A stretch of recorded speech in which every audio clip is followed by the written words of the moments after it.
And welcome to Financial Education for the Nation. My name is Warren Shute. I'm here today on this beautiful sunny day. We've moved rooms because the sun was getting in our eyes with the delightful Paul. How are you, sir?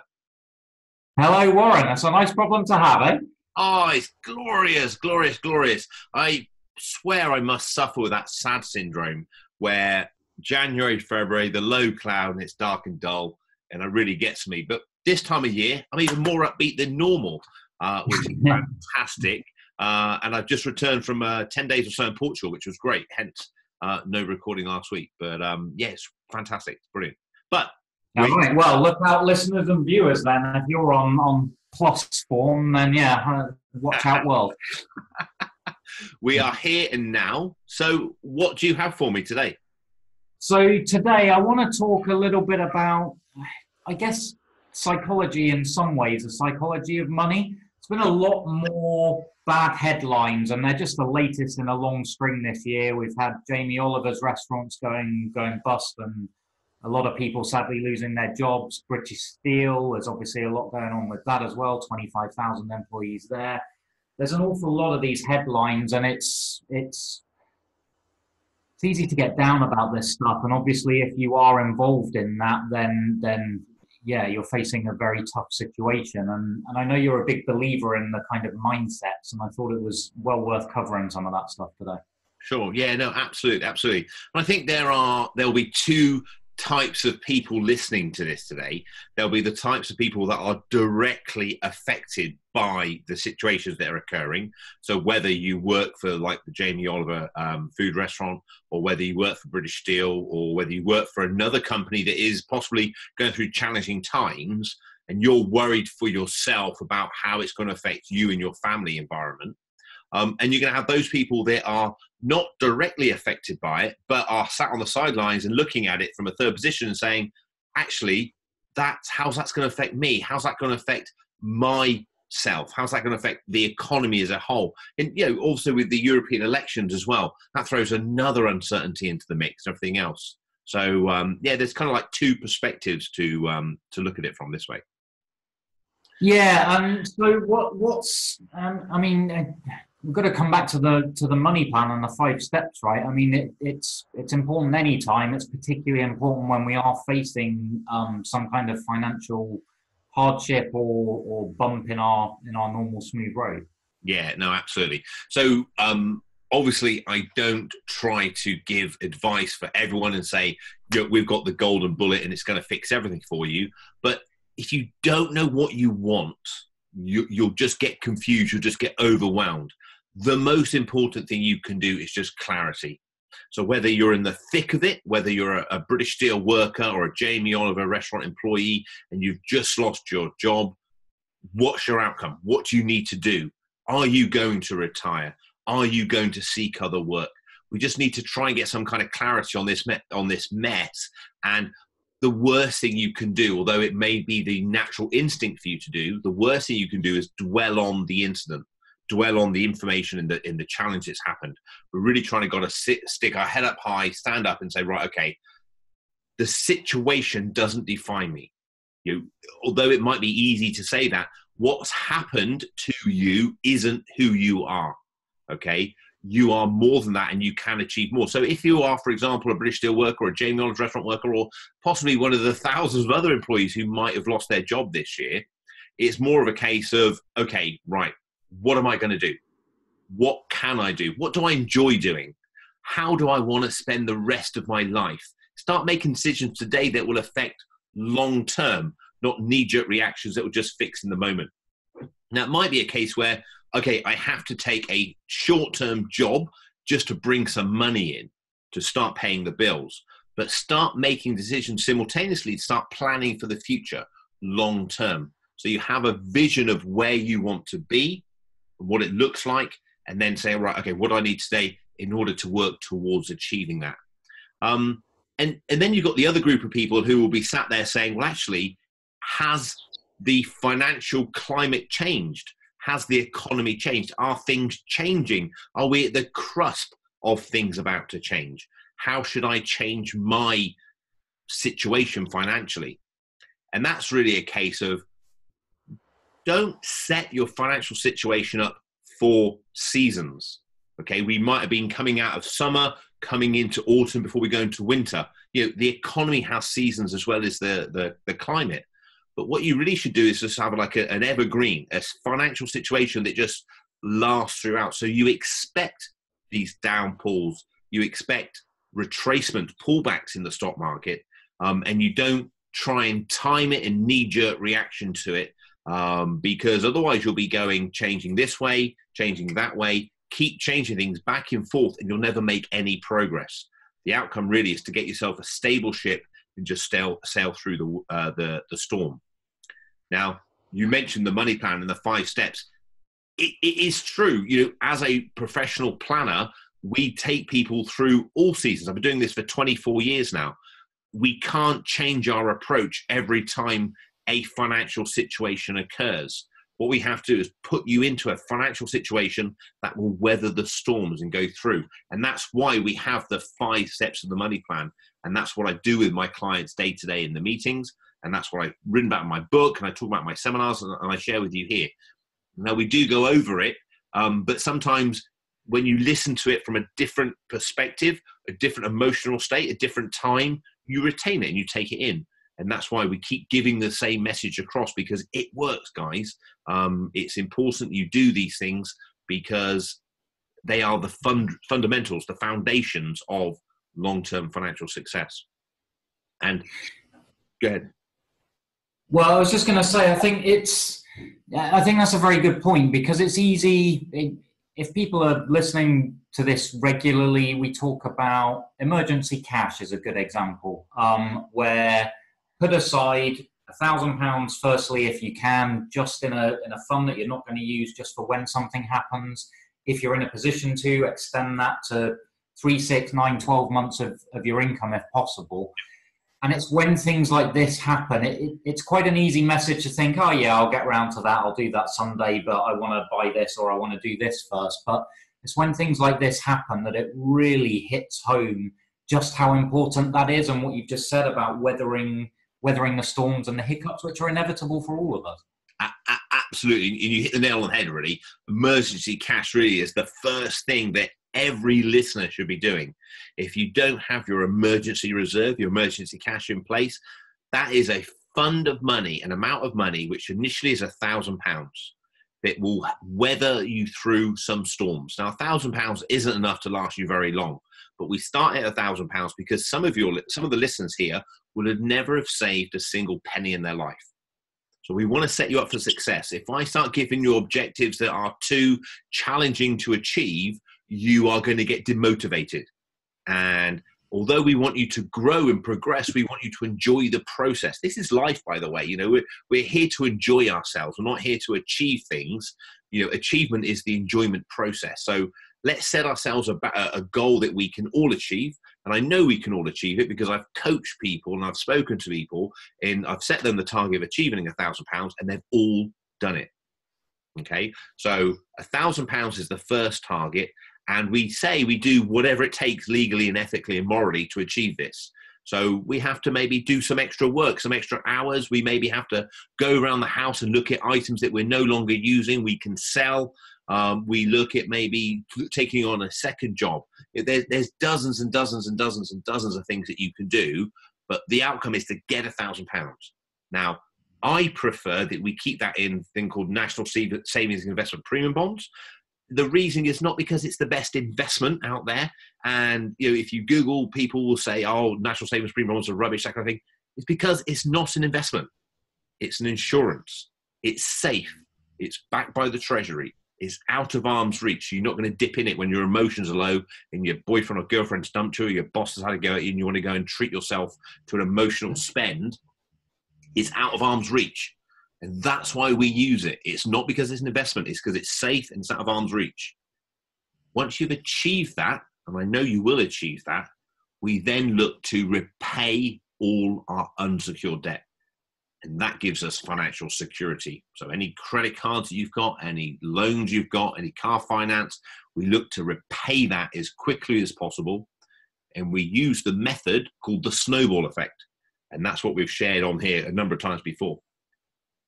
Yeah, okay. And then, so that's kind of taking us through, obviously setting the goals you talked about at the beginning. That's the step one. Step two is about getting organised and dealing with this stuff, getting that emergency reserve in place, and The bank starting to account tackle. system. Yeah, so let's go back a stage and let's just sort of cover them. Step one is, like you said, like we did in the intro, is what do you want? What's your outcome? Why are you getting up every day?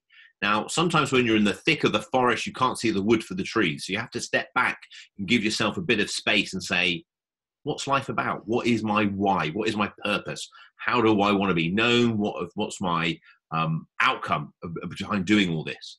I'll share mine. Mine is to help 1 million people get financially free. So free from the worries of money. That's what I want to achieve. It's not a financial gain for me. I don't earn any money necessarily from doing this kind of work, but it's a when I'm on my rocking chair and I'm 95 years old and I'm looking back on my life, I can say, hey, it was nice that I left the planet a nicer place than when I arrived, kind of thing. I had a contribution.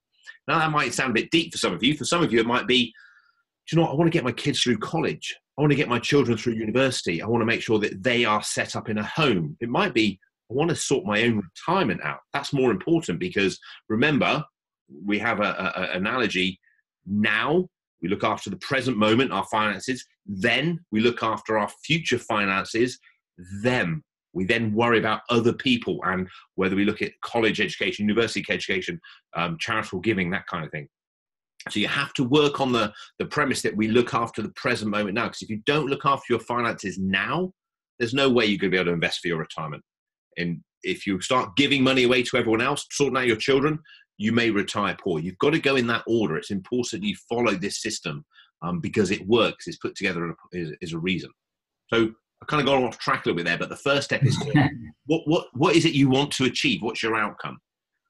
So once we know what our outcome is, our decisions align with our outcome. So it makes it a lot easier. We know why we're doing things because some of these things we do will involve a little bit of sacrifice. Some of them will involve doing things differently. So we have to really understand why we're doing it. If we don't know why we're doing it, we'll never do it. It's like going to work for your boss, not really understanding what's going on. You're just going through the motions. You do it unmotivated, without passion. When you really align with the vision of the company and you know what the outcome of the company is, you're a lot more excited and passionate about what you do. So that's step one. Step two is get organized. Now, it doesn't matter how much money you have coming in. It doesn't matter what level of education you have. I've met people with PhDs earn over £1 million a year, and they are incredibly disorganized financially. Yet I've met people with just a secondary school education and not much money coming in, but they seem to know where it all goes. They seem to be very organized. And that's why we talk about financial organization, because once you're organized financially, you can forget about it. Because money, let's face it, money is not exciting and fun. I've probably got a handful of clients who actually enjoy money as in the accumulation of it. Most of them want to enjoy life and have fun. So we put that in step two to get you organized. And we have the bank account system. The bank account system is probably the single thing, the one thing that has had the most profound effect on most of our clients, making sure that you organize that correctly. Okay, and just very briefly, because it is available in other videos, just talk through the bank account system. Very, very briefly, the outcome behind the purpose behind it is to automate your spending and your banking. Okay, so you have one account that is called your bills account. All, and that means all of your regular expenditure comes out of your bills account. So that would include your rent, mortgage, utilities, anything that you can automate, any insurances, that kind of thing. You automate it. And then every week on a Wednesday, you make an automated payment still from your bills account into your WAM account. And your WAM is your walkabout money, the money that you spend day to day. We get paid it on a Wednesday every week, because when you pay it on a Wednesday, you spend most of your money when, Paul? When do we spend most of our money? Typically at the weekend. Typically at the weekend. So we go out Friday night, party night. Saturday, we might do a bit of shopping. Sunday, we have a Sunday lunch. And then Monday, it's back to work for most of us. And then when we go back to work on Monday, most of our money, in some cases, all of our money is spent. But we only got to make it through Monday and Tuesday before we get paid again on a Wednesday. All of you can last 48 hours without really making any significant spending, okay? Few of you will last 30 days. And that's why we do it weekly. It's the psychology of it. When we receive something like this that we want, we get a dopamine boost. It makes us feel good in our body. So we get paid on a Wednesday, weekly, and that we only spend our wham. When our wham is gone, our wham is gone. And this is the thing. This is the structure that most of our clients have found the most empowering. With our bills account, we say, do we need this? Do we want this? Can we get a similar experience for less? Can we get those payments down to as minimum as possible? And our target is to pay ourselves first, and we save or repay on our debts 12.5% of our total income. And that basically comes, 12.5% is the first working hour of an 8-hour day. So it's saving the first hour. So the first payment should be to ourselves, from ourselves, for 12.5%. And that goes towards paying our unsecured debt down or investing our retirement plan or a combination of both. That, in a nutshell, is the bank account system. Like I said, there's lots of videos and stuff on there. It's covered extensively in the book, The Money Plan, it helps. It really, really does make a big difference to organize you. And then we go on to things like the pocket money system and everything else. So, you have a strategy and structure to pay all these things. But the key principle behind it is we're taking routine thought out of everyday action. We're automating all our bank accounts, payments, everything else, because we don't want to be thinking about it, because our thought is a conscious decision, and our conscious decisions are affected by emotions. And if we're on a high, we feel really optimistic. Hey, I can spend more money today because I know I'm going to get that pay. I'm going to get that pay rise. I'm going to take on this new business venture. I'm going to earn all this money. I feel good. We're over optimistic. Or, oh God, my boss has dumped me. My partner's dumped me. This is going on. The world's terrible. Everything's wrong. I'm going to emotionally spend. I don't care. I'm going to go and buy this thing to make myself feel good. Yes, we're taking that out of the equation as much as we can. And that links back nicely to that psychology that we talked about at the beginning of getting in the right mindset. I know it's a very, very important thing for you. Paul, it's all psychology. There are just some strategies interweaved in there so that our conscious brain can say, okay, this is what I need to do. But it's all psychology. It's all about how we think and how we operate. And that goes for us in life completely. So once we're organized, we know what we want. Once we're organized, we then have a thing called the House of Wealth. And that basically is the structure behind what we do. So we have financial foundations. And the first one of those we've already mentioned is the emergency cash. And there are 8 foundations, 3 essential and 5 optional. The 3 essential ones are emergency cash. You remember them? Wills, and lasting power of attorney. There you go. See, you got it. They are. I would say they are essential for everyone. Now, I have had discussions, spirited debates with people in my audience when they say, "I've got no one to leave my money to. Why do I need a will?" And things like that. Or I have nothing. Why do I need a will? I would just say you need a will. It's just financial organization. If you think that way, you're kind of programming your brain to say you're never going to have any money, you're never going to have any assets. Just get a basic will, get yourself organized, and then revise it in a number of years' time once you do have things. But £1,000 is a minimum until your unsecured debt's repaid, and then between 3 and 12 months, depending on where you sit, most people opt for between 3 and 6 months of expenditure held in emergency cash. Okay. A will for everyone. You can start looking at trusts and protecting your assets in the event of your death, if you're leaving things for people. And lasting power of attorneys are essential for everyone age 18 or over. 2 types: one about your finances and your money, one about your health and social care. And you need those in place. They're the 3 essentials. 5 optional. You got life assurance, disability insurance, critical illness insurance, medical insurance, and then general insurances. And they're insurances. You're transferring a risk away from yourself to somebody else. You don't have to have these things. It's a choice, and that's why they're optional. But again, we've done dozens of videos on these, really about, the in-depth of them and everything else, and they're covered extensively in the book. So, feel free to go and pick up a copy of that. We still have, I believe, a special on at warrenshute.com where there's a package, an anniversary package for the book, and Amazon have got it on sale. So if you just want the book, it's cheaper on Amazon. If you want a bundle package, there's a great deal on warrenshute.com. So yeah, and that's the house of wealth. And then we talk about how much you need to save and stuff like that, how to accumulate the money and the stuff. And then we come on to step 4. And step 4 is. And step 4 is indeed, Warren. Well, you're the expert here. Carry on. I thought I was doing well at proving that I've been listening to it's before most people think, oh, let's start investing. But let's start investing. Like that. It's not. You've got to get rid of your debt first. We've really got to get rid of our unsecured debt. When you get rid of your credit cards, your loans, your car finance and stuff, your wellness, your emotional well-being, your confidence increases. You become more vibrant. And also you free up money every month as well. You free up the monthly payments, which will allow you more money available to invest. So we have a strategy called the snowball effect. There's spreadsheets on my site, warrenshute.com. There's other videos on this. And essentially what it is it's just the best way to repay your debt long-term. It's using the psychology again, starting with the smallest balance, working to the highest balance. So we get wins in there.